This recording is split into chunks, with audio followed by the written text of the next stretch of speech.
Welcome vision लोग। आज हम अपना अगला फंडामेंटल राइट देखेंगे। Right against exploitation. शोषण के विरुद्ध अधिकार। Right against exploitation.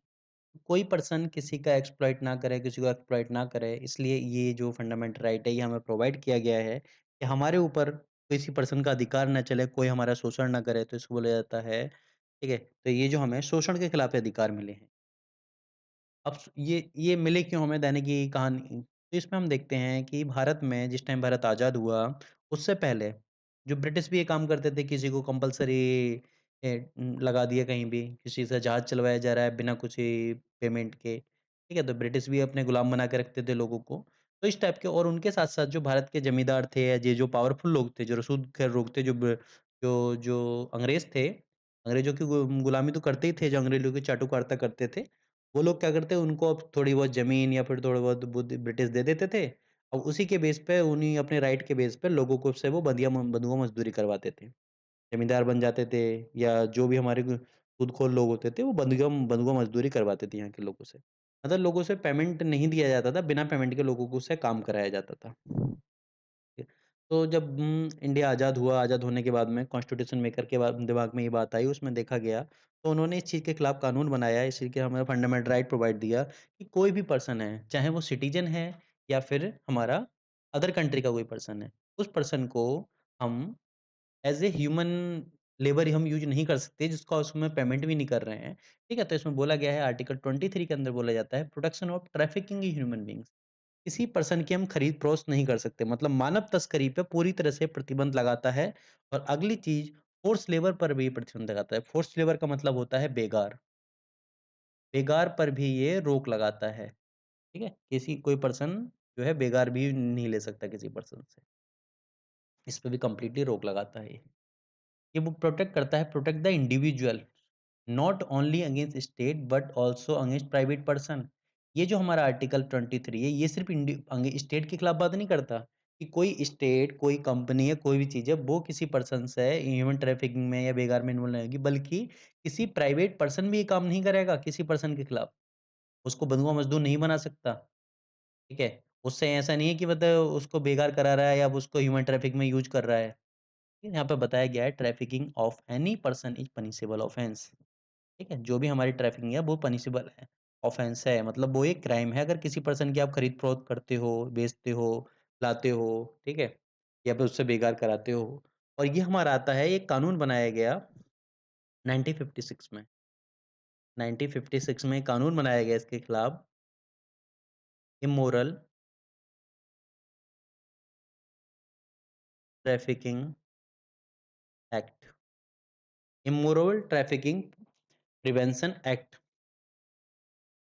इस कानून के थ्रू इसमें पनिश किया गया किसी पर्सन को, कि कोई पर्सन अगर ये काम करता है तो उसको हम क्या करेंगे, पनिश करेंगे।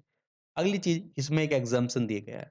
मतलब किसी भी क जो भी हमारे फंडामेंटल राइट है, कोई फंडामेंटल एब्सोल्यूट नहीं है। तो हर किसी न किसी में जो हमारा है, तो एग्ज़म्पशन अपवाद मिलेगा ही। तो इसमें बोला गया है कि state to impose the compulsory service for public purpose. State जो राज्य है, स्टेट है, वो किसी भी पर्सन से कंपल्सरी सर्विस ले सकता है for public service, public purpose के लिए। है।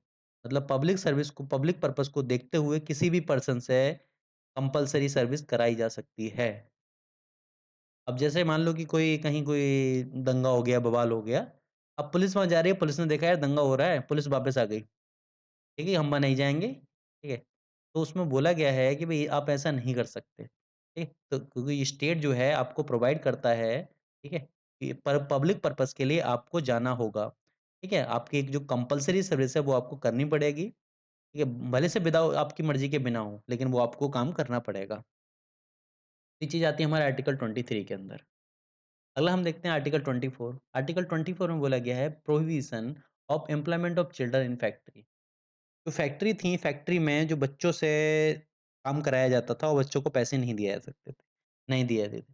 तो कोई भी पर्सन है, कोई भी पर्सन है, चाहे वो सिटीज़न है भारत का या नहीं है, ये उस पर्सन को ये आर्टिकल 24 के थ्रू ये राइट मिला हुआ है कि उस पर्सन को जो एम्प्लॉयमेंट ऑफ चिल्ड्रन फैक्ट्री है वो कंप्लीटली बैन है। ठीक है? मतलब किसी भी बच्चे से आप जो 14 साल से कम की एज का है, उसको किसी फैक्ट्री में, किसी माइन में या कोई भी हज़ार्ड एक्टिविटी के अंदर इन्वॉल्व नहीं कर सकते, एम्प्लॉयमेंट नहीं दे सकते, ठीक है? भले से आप उसको पेमेंट देते हो, नहीं देते हो, इस चीज़ की कोई परवाह नहीं है, लेकिन आप उसको एंट्री नहीं दे सकते, ठीक है?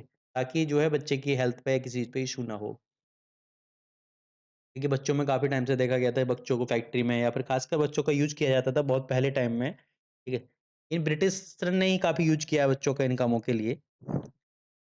इसमें क्या हो जाता है बच्चों को कोयले की खदानों में एंट्री करा दी जाती थी क्योंकि बच्चे छोटे होते थे। कोयले की खदानों में आसानी से जहाँ चाहो उन्हें घुसा दो, ठीक है? तो इस टाइप से फैक्ट्री में मशीनों के बीच में बच्चों को यूज़ किया जाता था। इस टाइप से काफ़ी बच्चों का जो है शोषण किया गया है, इसी के विरुद्ध ये कानून बने हैं। तो एक 1986 में एक child labour prohibition and regulation act पास हुआ था। इस एक्ट के अंदर बोला गया था कि किसी भी बच्चे से आप कहीं कुछ काम नहीं करा सकते, मतलब कोई भी हज़ार्ड एक्टिविटी में इन्वॉल्व नहीं कर सकते। और 2006 में इसके अंदर थोड़ा-सा अमेंडमेंट होता है। इसमें बोला जाता है कि जो सरकार किसी भी बच्चे का एम्प्लॉयमेंट चाहे वो डोमेस्टिक लेबर की तरह हो, डोमेस्टिक सर्वेंट की तरह हो या फिर होटल में या फिर दुकानों पे जो छोटे बच्चे काम करते हैं, उन सबको बैन कर दिया गया। ठीक है? यहाँ पर क्या था, जो शॉप, होटल या ढाबे-पबे से ब बच्चे देखे होंगे काफ़ी, तो वहाँ पर जो बच्चे काम करते हैं वो कंप्लीटली बैन है। अगर उसकी कंप्लेंट करो तो अपना ठीक है, तो अपना क्या होगा उस चीज़ के खिलाफ एक्शन होगा। अगली चीज़ आती है 2016। 2016 में इसमें थोड़ा-सा फिर चेंजिंग किया गया। इसमें एक एक्ट पास होता है चाइल्ड लेबर अमेंडमेंट एक्ट 2016 में पास होता है। इसमें सबसे पहले इसके अंदर जो चाइल्ड लेबर प्रोहिबिशन एक्ट था इसका नाम बदला जाता है। ठीक है, इसका नाम चेंज होता है और इसके अंदर 2 डेफ़िनिशन बनाई जाती हैं। पहली हमारी आती है चाइल्ड, उसमें बोला गया है चाइल्ड कौन है? चाइल्ड वो है जिसकी एज 14 साल से कम है। अगला था एडोलसेंट, एडोलसेंट अब इसकी एज क्या है? इसकी 14 साल से 18 साल के बीच में इसकी एज है, ठीक है? तो इसमें इन दोनों का नाम चेंज होता है, उसमें पनिशमेंट भी दिया गया है कि इस इतना अगर इस टाइप से आप किसी में इन्वॉल्व पाए जाते हो, बच्चे से काम कराते हो, तो वहाँ पे आपको पनिशमेंट भी मिल सकता है। तो ये थे हमारे शोषण के विरुद्ध अधिकार। वीडियो को लाइक कीजिए, चैनल को सब्सक्राइब कीजिए। Thank you.